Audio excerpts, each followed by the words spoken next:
It's a great day to be great. We are in the Power Moves Health Marketing Podcast studio, or Airbnb. I'm still here kicking it in this 9-bedroom chateau. Just having the time of my life. It is hot girl summer. I am having a great summer with the kids. I hope you guys are too. When we're on this show, when we're talking, all we're talking about is ways to grow your health business and what things to avoid, what things to run towards.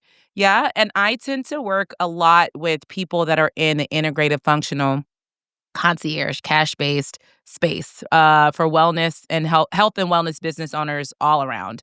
Not everybody's a practitioner, or they're a practitioner of sorts. Like, not everybody may be a physician or a dentist, but I do work with a lot of health coaches, therapists, other types of experts.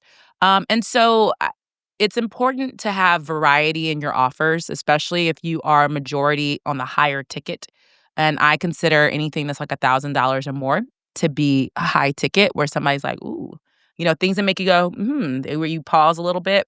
That's what I consider to be. Some people may disagree, but that's just my opinion. I also struggle sometimes when I'm working with my practitioners because they want to sell health information. They want to sell like modules and courses. And I'm not quite sure that the industry has shifted to where consumers are willing to pay hundreds of dollars for education. We are just now getting people comfortable with paying cash for a practitioner and not using their insurance, and understanding why, right? And so, like, for us to really like build huge businesses where it's health education only and no transformation on the other side of it, I think that is a challenge. I think it's a challenge. So let's kind of talk about it. And I'm focused on courses and things that are under $500. So why is your $297 or your $197 course not selling? And if you think it's because your course is expensive, it's not. It's just not irresistible.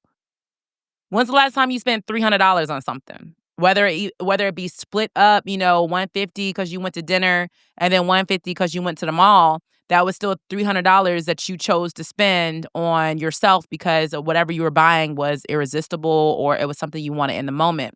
So if we think of your course as like a $300 purse or a $300, night out or whatever with friends, or a ticket that I need to buy to go to a bachelorette party, like, those are things that I want to do because I know the transformation and the fun or whatever I'm going to have on the other side of it. So I need you to start thinking of your courses where it's like you're selling. You really have to sell a transformation. I don't know how else to say it. And for those that are like licensed physicians and you're worried about, how the gray line or how being perceived as like diagnosing or not diagnosing, you're going to have to figure out what line to be on, right? Because learning about hormones or getting access to modules is just too passive. You need to reframe the promise as a transformation. Reset your hormones in 30 days without meds. I'm interested in that course. Reverse burnout in 3 weeks using your lab data. Wow, so it's a 3-week course and you're going to teach me how to interpret my own labs? That could be useful. Or you could even do a more results-driven title. Instead of hormone mastery, what about the fix your fatigue formula? All right? Because when you're saying things like that, like mastery and stuff, it's for people who are like forever students, learned scholars and professionals, right? We want folks that are like, I want to buy it, I want to consume it, I want to change. I want to buy it, I want to consume it, and I want to change. So I want you to think, if you have a course right now that is purely education, how is it selling at the $300 level? Because the lower the ticket, the harder it is to earn the money, to be honest with you. And are you consistently showing a transformation that'll make people excited and makes it irresistible? So I need you to check your stuff, all right? The next thing sometimes is the offer is misaligned with the buyer's awareness, okay? So what does that mean?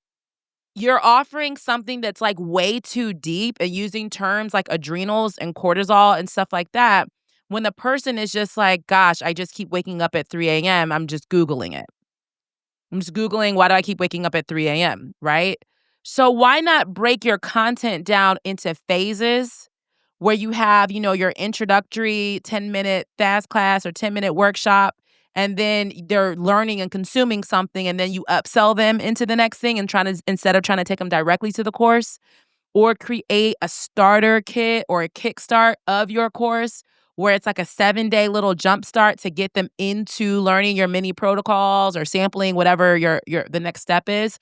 I've seen some people also pair their courses with a private call or a group Q&A, which is another way to increase value without raising price. And because your main goal is really education, you're not diagnosing and fixing, this is another way to keep you engaged with that client and be seen as that trusted authority to continue educating and guiding them through this process. So just know if you have this like $300 course, you're just so excited. It's an adrenals program. Don't nobody know what adrenals are, y'all. So make sure the offer is aligned with the awareness of the buyer. And if you're saying I'll do a lower ticket for the people who aren't ready, then it needs to be as basic as it is, because if they're not ready to buy your $4,000 adrenal reset program, why would they buy a $300 adrenal reset program when they don't know what their adrenals are, where they're located, or how they impact their life or their health? Okay? So if you kind of look at your content, break it down into phases and figure out where are they finding you in this in the loop of their pain. Where are they finding you, and you make sure it is directly aligned and break down the content if you need to. Another thing that I think makes these little tiny courses hard to sell is because there's no urgency or a compelling reason to buy now, especially if it's just health education. Like, man, like that just falls flat. Like, they're not like it's you need to create something that I keep saying the word irresistible. I need to come up with some different words. My tea hasn't kicked in yet. But if you want to maybe just add in some additional bonuses or things that would make it a little bit more valuable for someone to buy right now, especially if you're trying to sell this sight unseen, like no call, no webinar, no masterclass, no nothing. Are you doing email marketing? Are you providing any discount? Are there any supplement bundles? Is there any sort of additional discount I get if I buy supplements from you? Is it limited time access to maybe a private WhatsApp or a private Slack channel or a private podcast? Maybe I get limited time access to one of your modules or something like that, where I get to really, really do a deep dive on hormone imbalances. So I just think for all of us, we should always have a launch window until you get it to where your stuff is selling evergreen and on its own. Every single month, you need a launch window. Every single fucking month. Every month. Hello? Every month. Launch something. Email market, masterclass, run some ads every month. Okay? And I'm not backing down on that, because you created the $297 thing ideally to make millions, right? Or tens of thousands or hundreds of thousands. So we can't just launch it once, and we can't just sell it off of a summit or something else that we've been doing. We need to make sure it's consistently into our marketing funnel and our marketing flow and our marketing plan. So there's an episode that I released about the lack of a marketing strategy. Here's an example of how we create these things and we don't have a real efficient way to sell it, nor did we even think about how we were going to sell it when we built it. So now that it's built, let's go backwards and let's go ahead and put it in the ethers where we're doing this thing every 4 to 6 weeks to get new people into this lower ticket funnel. Because the lower the ticket, the harder you have to work. Know that, until you get it to where it's rinse and repeatable sales. And that's when you're functioning on like the scalable e-commerce level almost, okay? So I said no urgency or compelling reason to buy now. Here's another one. You're talking to cold leads, all right? I'm a fan. I think you need to be growing your email list, using AI agents to talk to leads. I'm almost going to think that email lists are going to be dead soon, because we're about to start using AI and other things to really nurture and work our leads and stuff like that. But in the meantime, until that becomes like the first thing that we all do, what are you warming up your cold traffic with? I have a client, oh my God, she kills it in Chicago. We do ads for her quiz. She has a hormone quiz. We run Google ads to the hormone quiz, and that's how we get discovery calls. It is the best funnel I've seen in quite a while, where it's a really, really comprehensive hormone quiz, and they get up in that thing and they feel like they're getting some sort of like treatment plan from a doctor. It's the coolest thing, and it is doctor formulated. And baby, let me tell you, they be booking them calls right and left. So think about warming them up with a quiz funnel. What about a mini training or a webinar that's warming them up because they're cold? What about a lead magnet that naturally points to your course? So it starts with a 7-day guide. And then in the email sequence, it later points to the course. Yeah. What about DM marketing and setting to some of these cold people? Everyone that follows you, you give them a free guide, which then later leads to the next step. And then they'll be a part of your launch because you're launching your thing every single month. You're coming up with a reason to really hyper target and hyper sell this thing every single month. So you're always going to catch a new lead within 30 days. Within 30 days, they'll have some sort of live experience or some exciting, engaging experience to take the next step, which will give them reasons to take the next step with you. Yes? Everybody tracking? So make sure you're warming up these cold leads. Cold leads they're not going to buy. They're not. I've gone into Best Buy, y'all, to get a TV and walked out without it because I didn't have enough help. I didn't see enough reviews. I was confused. I needed a TV.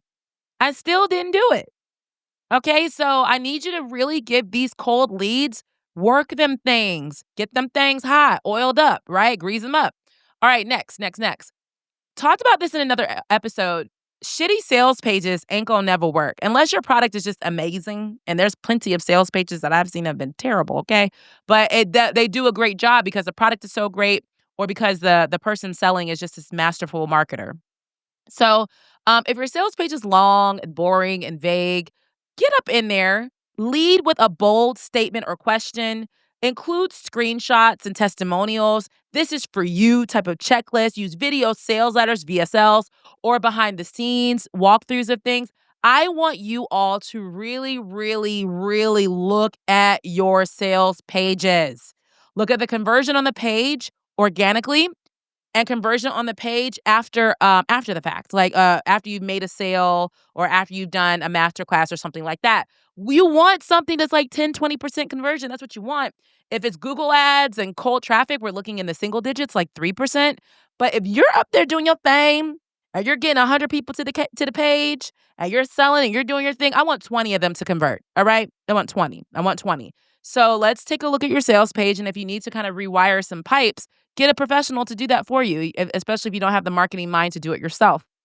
Another thing, I would say that some people have courses that don't solve a pressing pain point. Yikes. Y'all, a hormone course? Ew. A nutrition course? Yikes. Like, give me the good stuff. Give me the meal plans. Tell me exactly what I need to do to fix this and in what small window of time I can do this in. I'm just getting a little frustrated with people just playing soft. Nobody wants education. No, just this end with this. Nobody wants to buy health education. Just as much as we didn't want to study in school, we ain't trying to study as adults. But what we will buy is a transformation. As generic as it sounds, we will buy a transformation. We will buy a transformation. We will buy a transformation. So can you promise me a transformation? Can you promise me that something's going to change in my life when I spend this $300? I'm not asking for a money back guarantee. I'm asking for something to be different. So if it's a 6-week, $297 challenge, am I going to lose 20 pounds in 6 weeks or not? If it's a 3-week hormone reset, am I going to be sleeping through the night at the end of the 3 weeks if I do everything you say or not?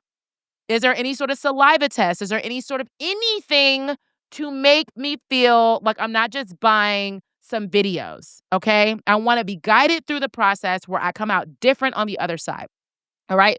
So that was a lot, y'all. That was a lot. We're talking about how to make these lower ticket things really, really sell. You need to put in more marketing effort. You need to sell transformation instead of education, okay? And make sure that the offer is aligned with the awareness of the buyer, giving them a compelling reason to do something now. And if you're running traffic to cold leads, baby, you better warm them up and provide them an avenue to buy every single month, okay? Okay. So you guys got work to do. Make sure you go over to the show notes and leave some comments and stuff and report back. Make sure you like, share, and subscribe to this podcast everywhere the podcasts are available. I'm on Instagram at I am Lauren Powers. And also you can check me out on YouTube, Power Moves Health Marketing Podcast. All right, y'all. That was a quickie. Got it in, got it out. Now go get to work. See you next week. Peace. Hey, y'all. Thanks for tuning in to Power Moves Health Marketing Podcast. If you're ready to transform your practice with smarter strategies and cutting-edge tools, I want you to head over to microsite.com to book a strategy session with me and my team. While you're there, check out the show notes for links, resources, and my free Power Moves playbook. Remember, Every move you make is a step toward becoming the health business leader you're meant to be. Let's keep building your momentum.